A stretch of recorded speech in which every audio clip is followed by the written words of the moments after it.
Poker's legendary champions, next generation stars, and tireless ambassadors of the game, sharing their wisdom and guiding your journey to high achievement on the green felt. This is Chasing Poker Greatness with your host, Brad Wilson.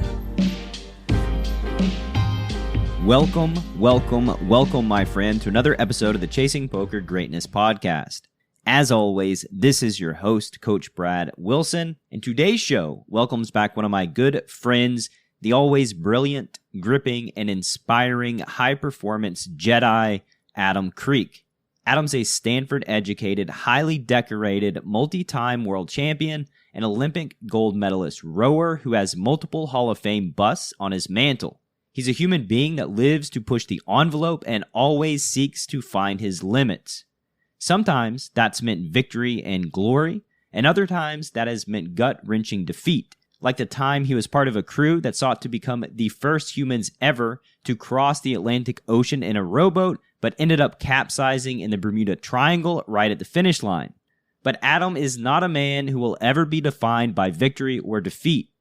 He's someone who will always be defined by grittiness, persistence, and sheer power of will. And to your favorite podcast host, that makes him the epitome of greatness. These days, Adam's a powerful guide and world-class teacher with a wealth of knowledge to share with you on how you can realize your full potential at any stage of your life. He's also an executive coach, an elite corporate trainer, and an A-list keynote speaker. In 2019, he published his first book that is one of my personal favorites of all time, The Responsibility Ethic. And if you really want to get fired up, head directly to YouTube after listening to this episode and check out Adam's TED Talk, I Seek Failure. I promise you won't regret it.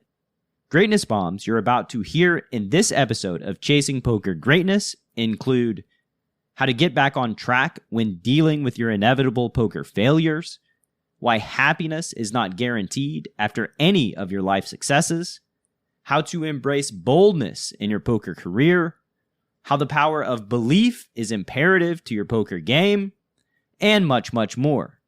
So without any further ado, I bring to you one of my favorite human beings in the whole world, awe-inspiring high-performance coach, Olympic champion, and best-selling author, Adam Kreek.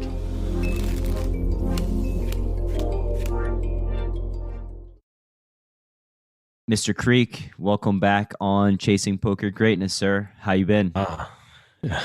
I've been good. It's been absolutely insane, my life over the last year and a bit, because I focus primarily on live events. So I've been migrating to the online world a little bit more.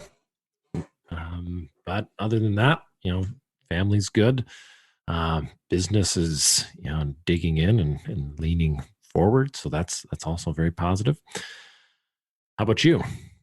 Same. I mean, just lots of digital stuff over the past year. I would say my life's not as impacted as your life since, you're traveling around everywhere, giving keynote speeches and that sort of thing. Like, what has that transition for you been like to the digital space? Well, to the digital space, I've leaned more into my consulting practice. So I've picked up bigger contracts with medium-sized businesses to help them with their marketing, with their development, their leadership development as well, organizational development and strategy. And then I've picked up more one-on-one executive coaching clients. So having really powerful conversations with individuals, they're very achievement-oriented. They're looking to earn more, but also align those what I'd say extrinsic drivers with the intrinsic drivers. All of us have these big drivers in our life where we want to make more money, achieve more status, achieve these goals that can be recognized by others. Yet we also have strong internal drivers that if we don't listen to them and we don't honor our internal truth, when we finally do achieve those extrinsic pieces, then we're empty and upset, and we can't climb that next mountain. There's, to a certain extent, there's a lot. Extrinsic motivation can get you to the top of the first mountain. To win your first national championships, to win your first world championships, that just to beat other people, to win, to gain the money. But then to win the second world championships, that's hard, especially to do it like the next year. And you need to make sure that your internal energy is aligned with your external motivators. And so that's a big piece of what we're working with, as well as basic human resources, leadership, personality, interactions, making sure that you're building the right organizational structure, the right leadership team, right people, right seats, this sort of thing. But I'm obviously most passionate about alignment between external drivers and internal drivers. And I think that would be quite useful to the people who listen to your podcast, because poker is there's a lot of extrinsic drivers in the game. Not that I'm a poker expert, but from an external observation, right? You're in the gambling, you're trying to beat people, you're taking risk.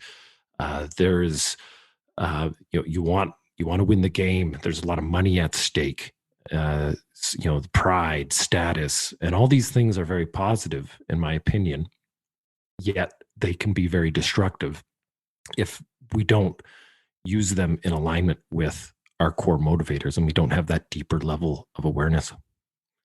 And how do we go about figuring out our core drivers, internal drivers about ourselves, so that as we're achieving, as we're performing at a high level, we are happy, once we scale the mountains? Yeah. Well, a big part of it comes from life experience. So you've probably heard of the midlife crisis. I have. Yes. And maybe even experienced a little bit of it yourself. Maybe. And I think it's a common experience for most of us. And this is the midlife crisis is what I would call the unhappy success, where you achieve what you think that you wanted. Stereotypical midlife crisis, I got the great, the wife and the kids and the car and the house and the financial security, and wow, I'm so empty and something just doesn't feel right. So I get rid of the wife and I leave the kids and I get rid of the house and I buy a new car and I get a girlfriend that's 20 years younger than me. And I think that I'm happy because I've just found new extrinsic things to chase, but I'm actually medicating a deeper dissatisfaction that's beneath me. And so that's the stereotypical experience that we see in society, and you can see people who live through it.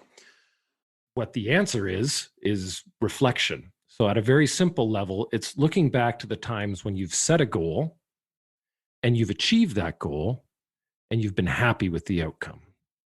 And then look back at the times when you've set a goal, you've not achieved the goal, yet you've found a way to remain happy in that outcome. And I would say that is the first indicator towards living in alignment. And the way I like to look at it is living your values.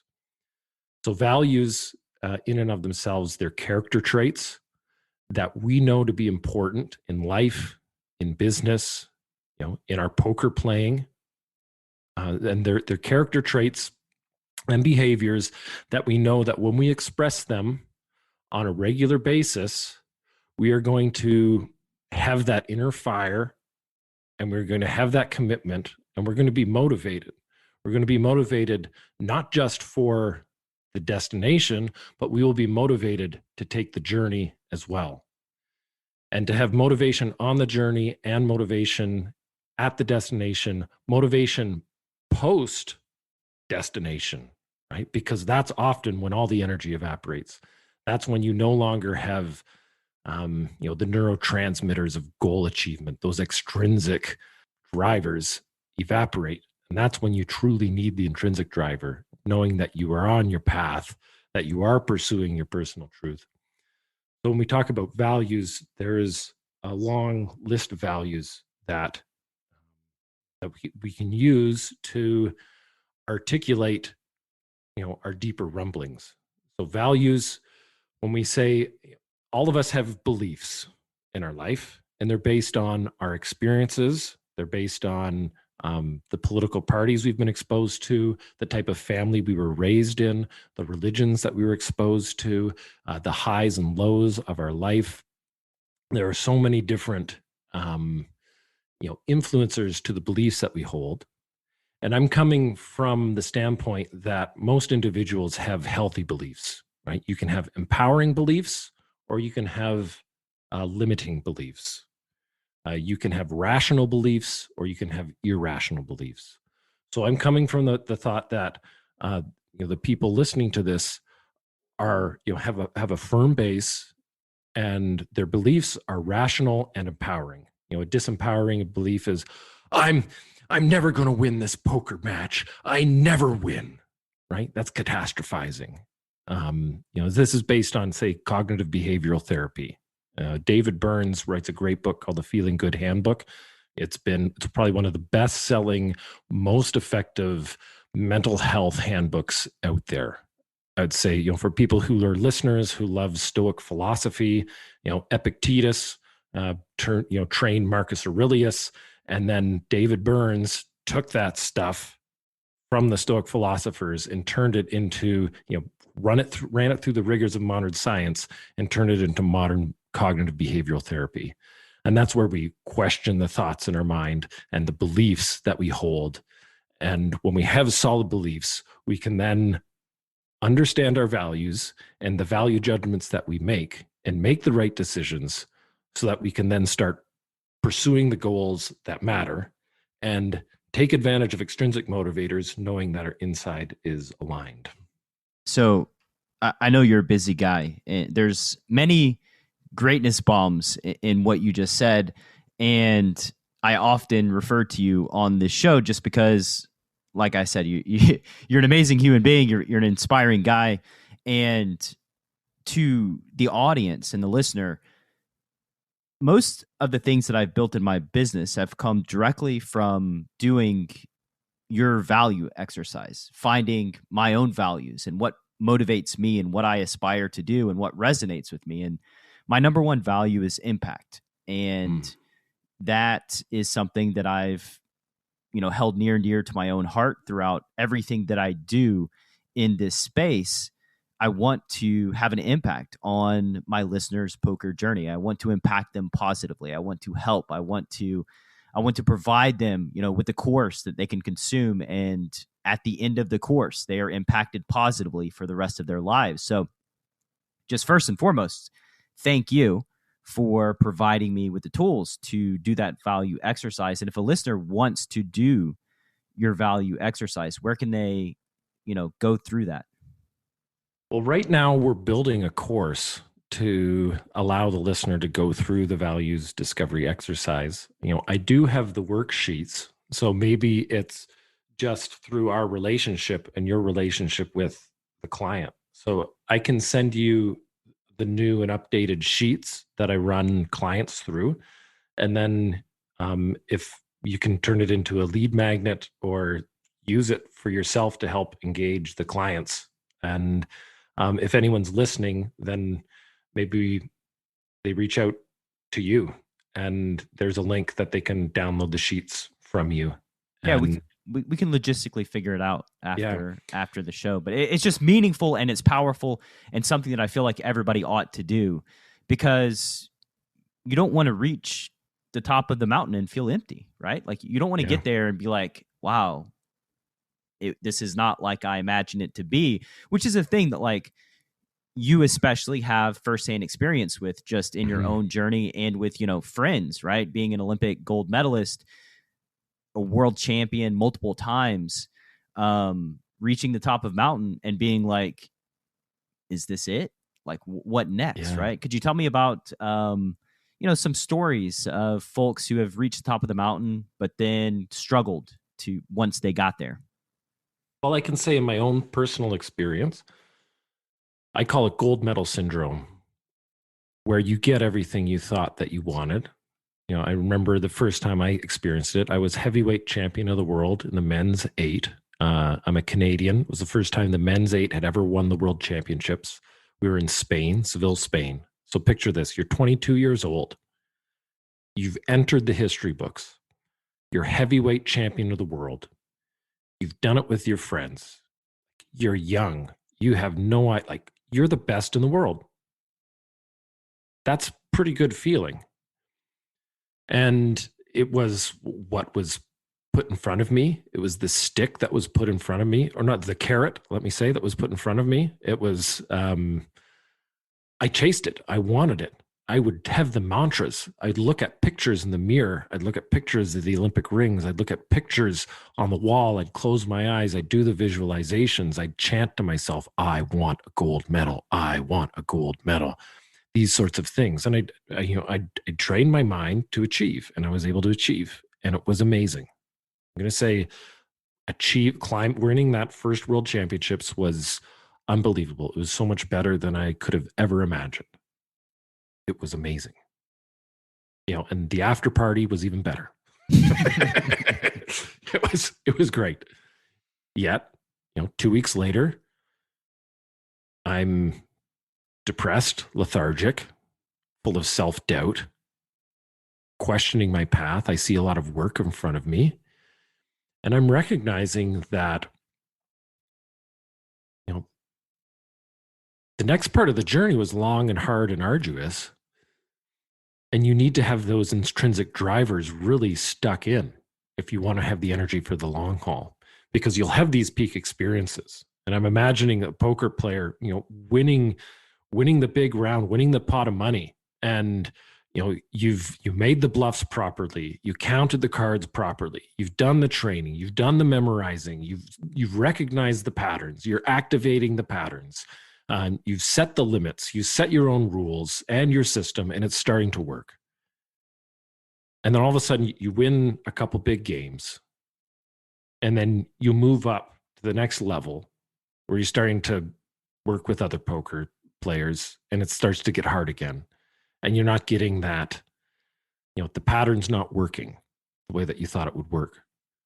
And so you're starting to get frustrated, and you're seeing the amount of work that you need to do, for you to move from being a, 97 percentile poker player to a 98 percentile poker player is going to take exponentially more work. You're seeing that work, and then the motivation evaporates. So the answer for me at that point in time, like you say one of your values is impact. For me, I like to put an adjective in front of my values. So I'd label my impact as generous impact. I want to make sure I'm leaving a generous impact. Yet my athletic pursuits were nothing about impact. To be the best Olympic athlete you can be, you have to be remarkably selfish. And I wouldn't say that's neither a good thing or a bad thing. It's simply what it takes. And I would say that's what it would require to be the best poker player that you can be. You'll have to be selfish. You'll have to make choices. I wouldn't call them sacrifices. I would call them decisions that you make of how you live your life to make sure that your mental and emotional functions are operating at a high level, at peak performance. Yet, if those behaviors aren't motivated by deeper values, motivation evaporates. And so for me, it was manifested in depression. Some people manifest it. I've seen it in self-sabotage. So they'll start engaging in reckless behavior, self-destructive behavior, pursuing addictive substances, numbing the deeper feelings. So examples of when you're pursuing desires instead of values. And I like to say there's a big differentiation between desires and values. And if your desires are things that can be good, but in too much, if you have too much of them, they can be very destructive. And we often use desires to numb our feelings, to run away from our personal truth. And that's a good indicator. Spending too much time on personal media, spending too much time with pornography, you're obsessing too much about sex, you're drinking too much, you're doing too many drugs, smoking too much pot. There's these are all indicators. And I would say none of those things I mentioned are bad in and of themselves. And they can be useful tools when we're in a stressful situation to create space. Yet, as we mature, it's important to recognize I am creating space because there is something that is out of alignment. There's something that's out of alignment in my life, and I need to get closer to, my core being and who I am. And so my answer, again, when I was in the depression, I had some soul searching. I talked to some mentors. I thought through it and realized generous impact was something that, and I couldn't articulate it like this, I will say, when I was 22. Now that I'm, 20 years older, I can articulate it, in hindsight. But I recognized that I needed to express this value of generous impact. And the solution for me was to become a big brother through Big Brothers and Sisters. And so I got a criminal records check, found this little boy, never had a dad ever in his life. And I was just this older guy, older male role model. And it was rewarding for all of us. It was rewarding for all of us to, he benefited, I benefited. It was a positive experience. And I was actually able, and this is the funny thing, that it wasn't the core of my plate. My core goal was to win an Olympic gold medal, was to win another world championship. And the answer for me to do that was to volunteer with Big Brothers and Sisters. And so different people will have different values, or they'll find different ways to express those values, but you'll make value judgments that will push you. If you'll always make value judgments subconsciously. And the goal of values training is to bring the value judgments that you make on a regular basis up to the conscious, out of the subconscious into the conscious. So you recognize the decisions that you're making. You recognize what you're moving towards and what you're moving away from. And when you do recognize that, and values in and of themselves are, they're positive, they can be virtuous even. And they're decisions that when you move towards them, it gives you more energy. They're the cause. If anyone's ever done Strength Finder or experienced it's close to that. It's a cousin of strengths. Other people who are interested in character, right? Character is like a muscle that you train. So if you say that there's values can inform the character that you want to embody, the character that you want to live, and how you want to express that in your career, in your family, in your community life. And so that was the solution, and that's what worked for me. I've also seen it in executive coaching clients. I had a coaching client, head of marketing, had the goal, wanted to be like chief marketing officer, didn't have the title, had the role and the responsibility in this wealth management firm, right? Billions of dollars, assets under management. The company's growing, and a lot of the growth is coming from the genius of this marketing guy. He's very extrinsically motivated, wants the status, wanted ownership in the company, wanted to make more money, and was really driven in his career, but was finding his manifestation of not living a values-driven life was shown through anxiety, anxiousness, just feeling, almost having, emotional breakdowns. There's so much anxiety, wanting to have this and wanting to have that, and I'm not achieving this, and I'm not getting recognized. And we went through the values discovery exercise. And for him, one of the key values that came out was that he wanted to be respected. Respect was a key value in his life, in his career. And he wasn't receiving that in his company, in his career. And so once we recognized that, he was able to actually train his boss and train his colleagues to give him the respect that he needed. He was able to create a principle. He created a new principle in his life to be direct yet diplomatic. Direct and diplomatic. That turned out because he was a very personable guy who would often move towards the, making people feel good versus telling them what they need to know. So direct yet diplomatic. And by doing this, we worked together. His anxiety went from what he would say 12 out of 10 to like a 5 or a 6 out of 10, where it moves from being incapacitating to actually being a motivating force. Functional, not high functioning anxiety, anxiety, but functional anxiety, what I'd say. Anxiety can be helpful in your life if you harness it and it's not too overwhelming. So he's able to, one, understand a principle based on his values that he was able to follow and help train the behaviors of people around him. It got him more respect, the respect that he needed to feel like he was in alignment. And the result of this was that he was offered ownership in the firm. He was given the title and the promotion, and his salary has increased. And to a certain extent, he wanted all those things. And it's funny, he set the goal, but then he had to let go of the goal and leave and turn that goal into an intention and focus on the values so that he could start working on himself, so that he was working on the journey and growing himself in the journey. And the results started to happen.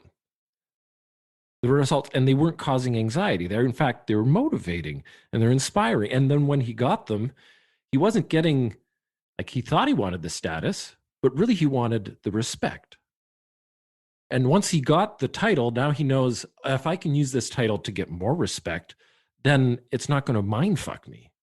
And it's not going to self-destruct me, because often we think, and I wrote about this in the book, Responsibility, like wealth, sex and beauty, and status. These are all very good things, yet they're extrinsic motivators. They drive us from the outside. And if they're not in alignment with our values, when we finally get them, we're empty and we self-destruct. And we see this all the time. Robin Williams, a great example, someone who had the status, he was able to, live the life that he wanted to live, had all the money that he wanted, yet was very deeply sad and disturbed. Ended up ending his life. Someone who's similar to him is Jim Carrey. I really enjoy watching his journey. And if you dig into his life story, where he was very externally motivated, very extrinsically motivated by his craft, motivated by the attention, the achievement. Yeah, that famous story of him like writing himself, I believe it was like a $10 million or a $50 million check, like before he had done anything, and basically said that 10 years from now or something like that, he's going to cash this check. And he did, actually. He met that goal. He did, and it's inspiring. He met that goal, and he went down the route, right? He had sex with tons of different women, had lots of different relationships, and had all the status and the fame, won Academy Awards. And of the best things that he would say is that, what I wish is that everyone could get everything they had ever wanted and wished for, so that they can see this is not the answer. And, some of his later pieces where he's got the big beard and he's waxing philosophically, he gives a great, he got into transcendental meditation, gives a great lecture at the Maharishi University, a commencement speech. It's definitely worth watching, where he talks about, being in touch with, your personal truth, essentially, taking the time to meditate, to,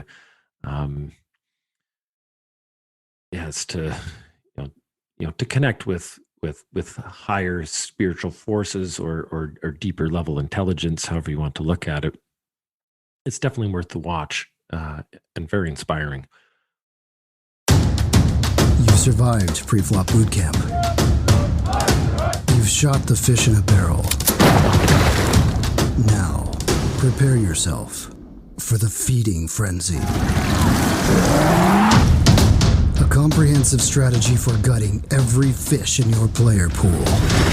Data-driven hero bluffs, light calldowns, and perfect value bets that are maximally designed to hurt some feelings. Feeding Frenzy. Available now at chasingpokergreatness.com/feeding frenzy. So I did have some things prepared, but I'm enjoying this value breakdown very, very, very much. I did want to ask you, so you talked about winning a world championship when you were 22, becoming a big brother. And I know that in your story, there was a future struggle, a really big failure. Could you tell the listener about that really big failure and then how that affected you, how it affected your motivation, your sense of self, and how ultimately you recovered? Well, I can think of two failures when you say that, because there's one failure where not the Bermuda Triangle failure. Not the Bermuda Triangle. No, I'm thinking of Olympic failure, but I'm also thinking of the failure of self, where it expressed itself in drinking a giant bottle of absinthe and getting lost on a mountain in Switzerland. So I'm curious which one you want. The Olympic failure, we've broken down the absinthe on my other podcast, the process. It exists out there. So let's talk about the Olympic failure. Yeah, so the Olympic failure, it was a sad failure. It was a failure that I didn't feel like I learned and grew from it. But it wasn't the kind of failure that once it was done, I had a deeper level of contentment and was able to just keep driving afterwards, because I felt like the failure was in alignment with my values. It wasn't. So we had won the World Championships 2002, Seville, Spain. Then went to Milan, Italy. Again, won the World Championships. We won multiple World Cups. There's a big regatta in Henley, England, called the Henley Royal Regatta. Won that, the men's 8. So we kept on winning and winning and winning. Then we went to the Olympics. We had some issues in the training center beforehand, some personality issues, some team issues, again, some motivation issues, which I think had we been more aware of the difference between extrinsic and intrinsic motivators. And maybe sometimes you just have to live it to learn it. But I can see, our stroke seat had a massive breakdown. He's an incredible athlete, very aggressive, very assertive, very driven, very opinionated. Yet after we had won the second World Championships, all he saw was work. And he's like, what's the difference? What's the difference between winning another World Championship? And I just see all the work and the effort. And the other piece was that because he was so dominant, there's other very dominant personalities in the training center. I would say I'm moderately dominant. This guy was very dominant, right? So aggressive, combative, very committed to his ideas, at times overconfident. And there were other people like that. And they started, when you start winning, the dominant people start to attack you. And they start to fight you, and it becomes very difficult. And you're in a very competitive environment. So here we were having these dominant personalities within my boat. So we had technically the captain who sat behind me, Andrew Hoskins, who had a very dominant personality as well, and then Jeff Powell, who sat in front of me, who was the stroke man. He was also very dominant himself. So they're fighting, alpha battles, right? Alphas trying to, out-alpha each other. Out-alpha each other, right? And it doesn't quite work on a team environment always. It can. And you actually need that. You need that to drive the team, but it needs to be harnessed in a way that's appropriately. And alpha battles are freaking exhausting. They take a lot of energy, a lot of emotional energy, a lot of spiritual energy. So what was happening is that what I would say is that Jeff's extrinsic motivators of being the alpha, of wanting to be at the peak of the pyramid, top of the hierarchy, wasn't backed up with deeper core values. And he had a breakdown and a meltdown. It's like, I'm done. I quit. I don't want to do this. And he kind of waffled in misery for months. We managed to put it back together. We put back the boat together and we figured out a way to make it go. And he was such a great athlete. And you need that. You need that aggression. You need that aggression on your team to get out in front, to keep the lead, make sure the training is proper. Yet, what we experienced, we went to Athens, Greece. We had our heat. We lost to the Americans by less than a second. The Americans broke the world record. We broke the world record. But the Americans beat us in the heat, which meant we had to go to the repechage. What does that mean? Repechage is a second chance heat. So if you don't win the heat, if you win the heat, you go straight to the final. All the other boats that don't win the heat go to the repechage, and then the top 4 boats in the repechage go to the final. So you either have 2 races at the Olympics or 3 races. So we got second placed in the heat, went to the repechage. In the repechage, halfway through, Jeff Powell had an injury. Injured his pec muscle. We went through the process of, the medical staff looked at it and they were, they said, if Jeff feels fine, he can do it. He can, but I already sat right behind him in the boat. And I noticed there's sharpness that was left in the boat.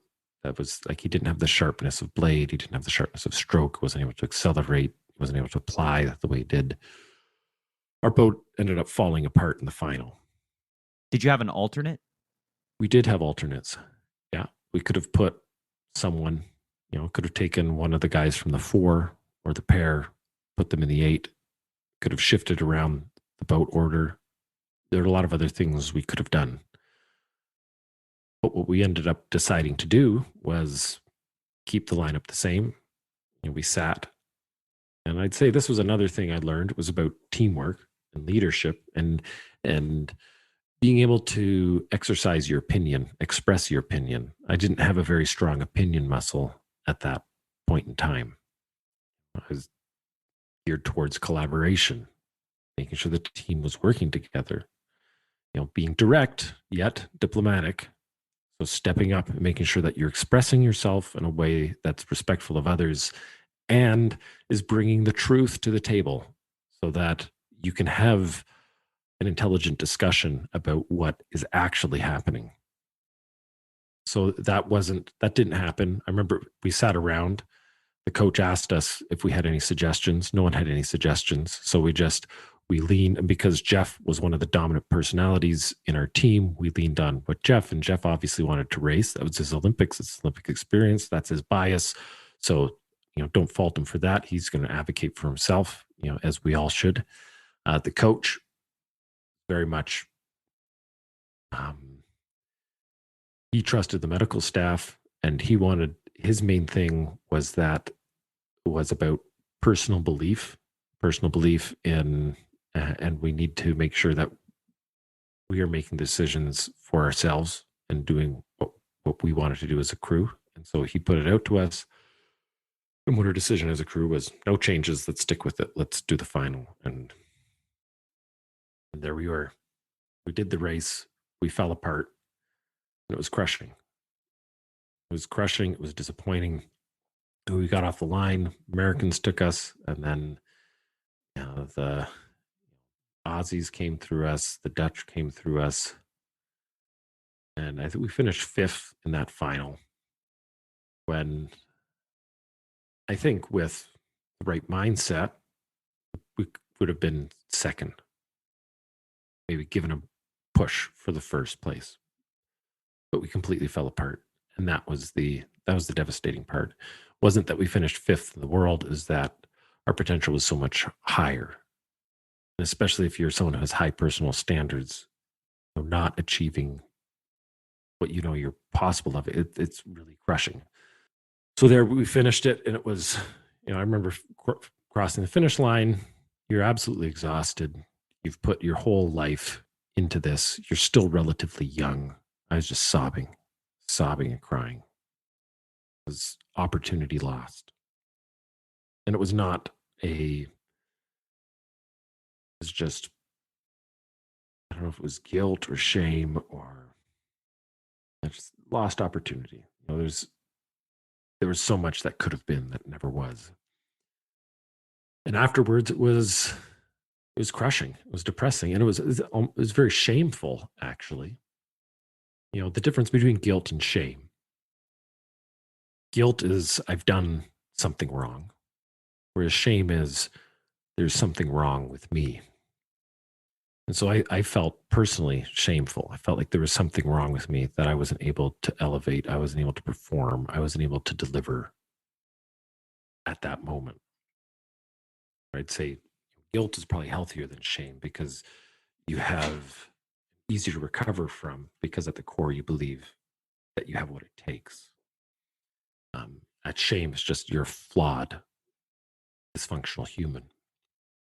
And it took me a couple of years to process through that, to be able to, I was highly triggered watching that race. I couldn't watch it. I think I watched it maybe 10 years afterwards. Saw the race again, and you see everything fall apart. And it's painful to watch, but not shameful to watch. Whereas when it first happened, it would have been too much to handle because of the emotional load associated with it. And the process, and again, let's get back to the values when we talk about desires and how we use different behaviors and substances to numb our deeper feelings and numb our emotions. And I was certainly doing that afterwards. Alcohol and marijuana, two substances I'd like to use. Definitely sex as well afterwards. Try and run away from that shame, to numb the emotions, not feel bad about myself, and not feel the emotions, not feel them properly, and understand the underlying value that was violated. And change is not a crisis, and loss is not a crisis, and failure itself isn't a crisis unless you've violated a core value. So within that moment, I would say that moment, the years, the years of shame and failure after that,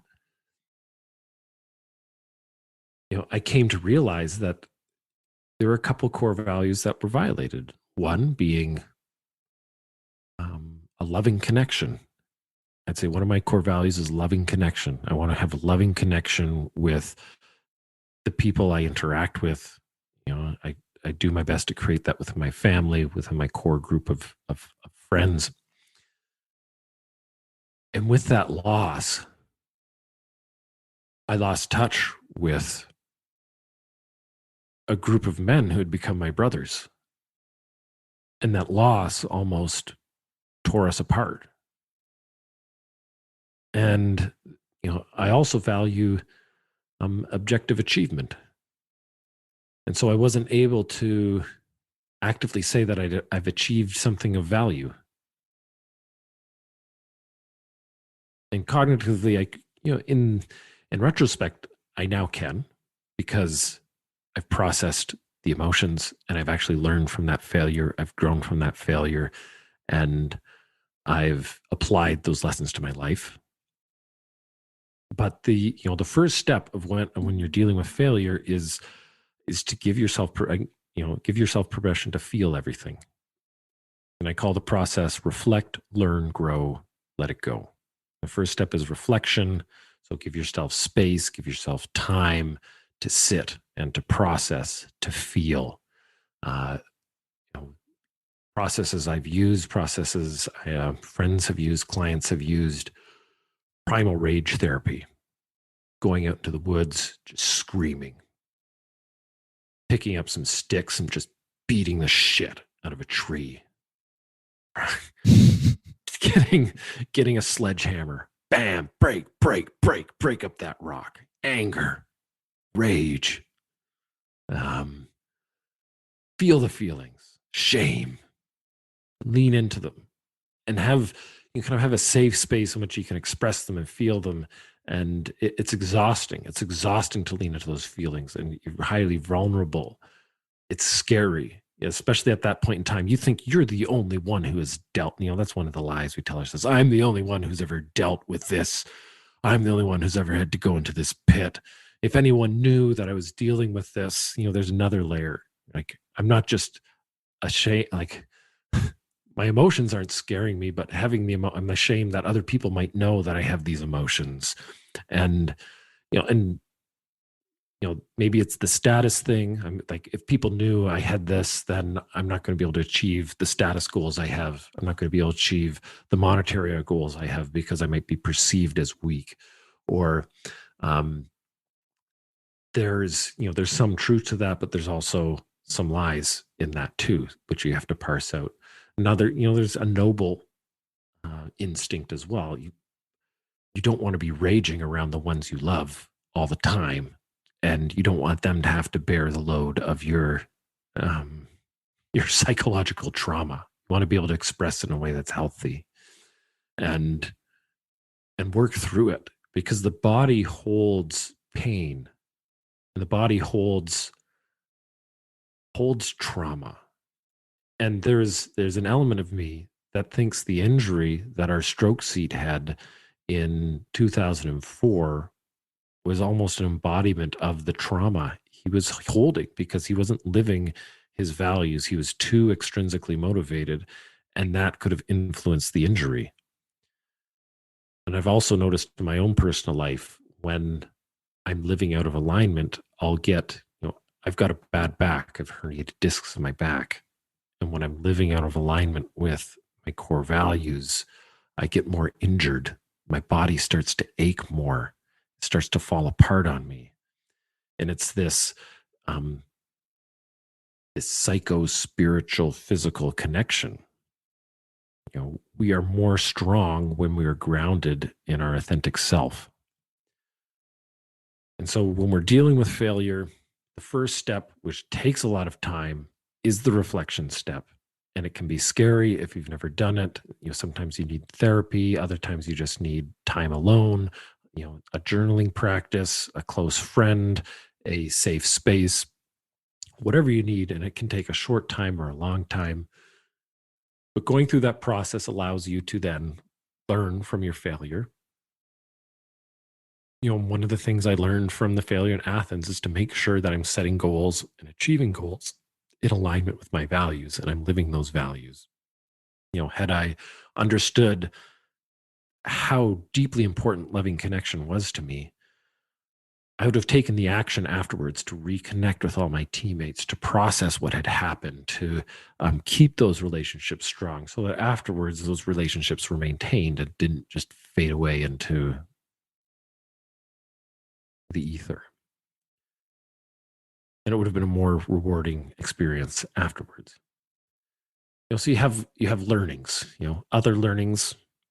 If you train in a temperate climate like the Pacific Northwest, and then you go and you race in a very hot, humid climate like Athens, Greece, the warm-up times you need are very different. So there's a very actual, real, like physical, applicable learning. Warm-up times, 19 to 20 minutes in Athens, 45 minutes in Victoria, British Columbia, north of Seattle, where we train. And different warm-up times, because it's different climates, body responds differently. So you have those learnings, and then you grow, right? You incorporate that into your actions, your habits, your behaviors, and then the failure doesn't, you no longer have that shame. You no longer have that guilt. You no longer have that baggage. And the failure, than being something that, for me, when people would mention the Athens race, my face would turn red. I'd be embarrassed. I'd shrink away from it. Whereas now when people talk about it, it's a cognitive exercise. It's a story to be told. It's a fascinating thing to talk about. It doesn't have that emotional load because it's been excised. The reflection and the learning and the growing have excised it, and now it's just a thing. It's even a badge of honor you can wear. And I think that embarrassment and shame is another lie, right? Like it's another lie that we tell ourselves that, you're embarrassed because of your failure. But the truth is our failures make us more relatable. And because all of us are struggling, we all have our own personal struggles. We all have the things that we're dealing with and trying to overcome. And we've all experienced failure on some level. And when you're an elite athlete that wins world championship after world championship, gold medal after gold medal, it's almost not relatable to other human beings. But when you fail, right, and then you're resilient, you overcome, you come back, you learn, you grow, that is inspiring. I just want to build on that and say that within each of us we have the fear of failure, and you see the motivational quotes, and it feels cheesy, especially when you're young, because you haven't lived through the experience. But the motivational quotes live on because through age, through experience, you go into the pits of hell, you meet the devil, and you come out the other side. And that's where the glimmers of wisdom are. But this idea of fear of failure comes from this fact of often fear of failure comes from delivering success. And I work with a lot of people like that. They got great marks in school, and then they got into graduate school, and they graduated from graduate school with honors, and then they get an incredible job, and they start moving through this job, and they start having an incredible career path, and they've had success after success after success, and now they don't take any risks. They won't take the risk. They won't take the lateral move. They won't jump into the new, and they won't take the risk because they've had such a streak of victory. And success can create as much fear of failure as the fear of failure itself. Having experienced failure, knowing how much it hurts and how much it goes through, pain you go through. Yet, the answer, coming back to the idea of values, is that when you know how to fail in alignment with your values, the failure doesn't hurt nearly as much. Right? And that's how you can take risks. And I don't know how, I'm starting to think, how do I bring that back to poker game? Yeah, and how could I use it's easy. Values awareness? So let me translate for you. So how we bring it back to poker is, I'll talk a little bit about my story and a little bit of shame that I've had in my poker career. So at any stake that I've played in my poker career, I've been one of the best players in the pool. I've had one of the highest win rates. For over a period of probably 5 years, I had one losing month playing poker, and I stopped pressing. I lost the hunger that I had early on of playing bigger, testing myself, finding out what I'm made of, to, well, now I'm making a few $100,000 a year, and that's good. So let's just keep doing that instead of pressing and trying to level up and battle people that would have made me stronger, that would have made me a more complete poker player. And ultimately what ended up happening was, I know beyond a shadow of a doubt that I left millions of dollars on the table over the course of those years by not, and I don't want to say pressing it or taking unnecessary risks, but not taking enough risks, tolerable risks that were uncomfortable. It is not comfortable to lose $10,000 to $20,000 in a single day. But when your bankroll can withstand that, where you have connections in the poker world that are more than willing to help you out, the risk is quite low, quite frankly. The risk is very, very low. And, I just got to the point to where like, I don't want to fail. I don't want to move up to I don't want to find a stake that I can't beat. And yeah, it's a very real thing. And that's something that has caused me shame and something that I'm currently moving out of, right? Like even after 17 years just through some of the people that are in my inner circle. But yeah, it's a thing that like it happens. And it's almost when you're going through it as a high performer, you don't really even understand the forces at work that are in play here, especially if you've always kind of been on your own. But certainly in the poker sense, that's what it would look like. It's having long-term success at a level that you're comfortable with, where you're making more money than most everybody that you know anyway. So you also have this like internal thing of like, am I just being greedy? Is this just like greed driving me? Like, shouldn't I just be happy and fulfilled with how I'm doing right now?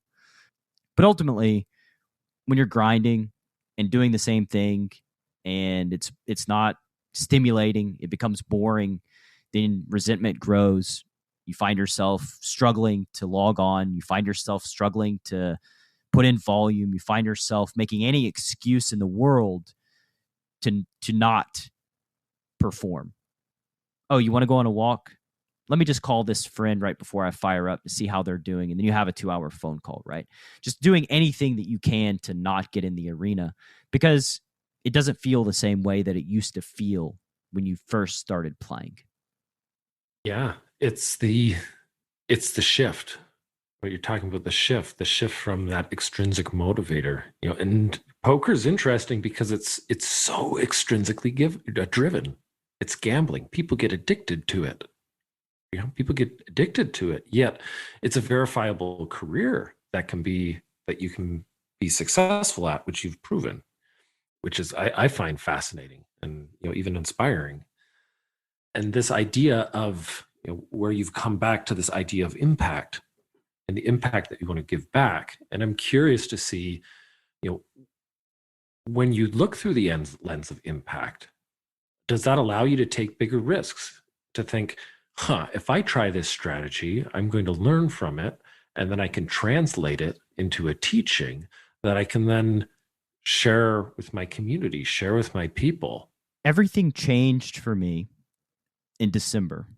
I interviewed one of the most successful and inspiring poker players in my mind of all time, Jason Kuhn. He comes from West Virginia, a very poor and violent upbringing. And he's risen through the ranks in the poker world to playing the highest of nosebleed stakes, to winning $30 million plus in poker tournaments, being an all-time legend. And he came on the podcast, and when we shut it down, we had an after conversation, like I do a lot of times with my guests. And I was telling him about my business and what I was doing. And, he just said, he said, don't you want to do great things, right? Like, I see all this work. It's inspiring to me. Everything that you're doing, like, you want this to be great, right? And it was then that I just said, fuck yeah, I do. And it was this moment of like, you know what? I am doing a lot of work, and I do want this to be great. And I do want it to be huge, and I do want it to be impactful. And that was like that like light bulb moment of like, let's stop pretending to myself that I'm just trying to like skate by and, make it, right? Let's try to create the fucking best thing that I can and take risks and verbalize. I want to be the greatest poker coach of all time. I want to create the greatest, most impactful products that I can for my people. And that was game changing for me. I've told my private coaching students, I don't think I've said it on the podcast, and we will break here because you have a hard stop in 1 minute, right? Yes. So we're fucked. We're good. Well, It's interesting, and I find the insight fascinating. I feel like we could keep talking for We could. a Let me long wrap this time. up, and then we'll Okay. call to action and end, if that's okay. Yes. Yeah. Let's do it. But anyway, after having the conversation with Jason Kuhn, like I had been considering quitting the whole deal, the podcasting, the coaching, everything, because last year was not a great year financially. It was a very my worst year as an adult, because I invested all my time into the podcast and the business, and I had these existential questions of like, do I want to keep doing this? Is this worth it? Like, I can just go back, plug right into playing poker, and I'm leaving so much money on the table. And after I had that conversation with Jason Kuhn, I told my wife, give me until April 1st. And my goal is to make $32K in profit. And if I don't, I'm done. Like, I'm not gonna spin my wheels. I'm not gonna just keep working on shit that like is not moving the business forward. And if I'm not gonna do that, then I may as well just go back to playing poker. And from that day, that was my focus: impacting more people, reaching my financial goal, so that I could keep doing this thing that I love so much. Because let's get it straight, I love doing this. I love coaching people. I love all of it.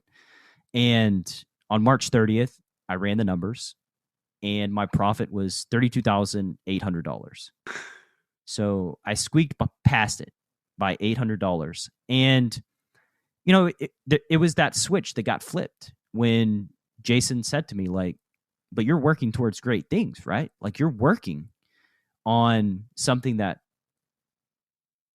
will change so many people's lives. And I just realized, like, yeah, I am. And I want it. I want it bad.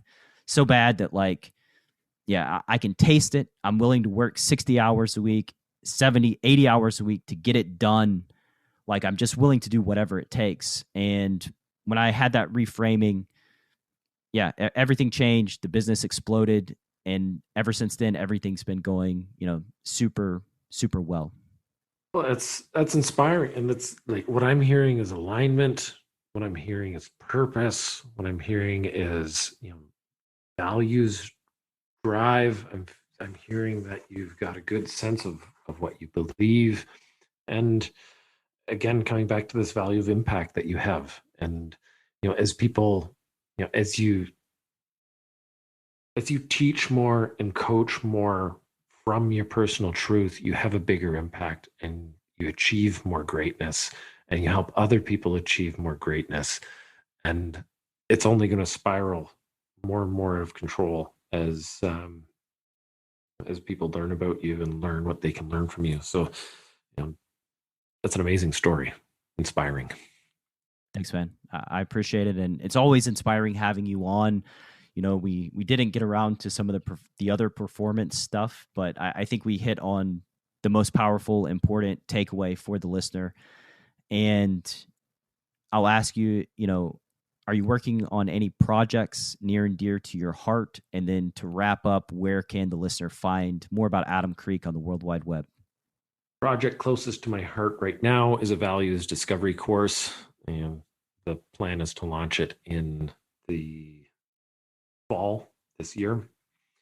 I've secured a broadcasting contract to be a commentator for the Tokyo 2021 Olympics. I'm really excited about that. So I'm going to have a podcast where I'm interviewing rowers. So if you want to dig into the world of rowing, look for that podcast.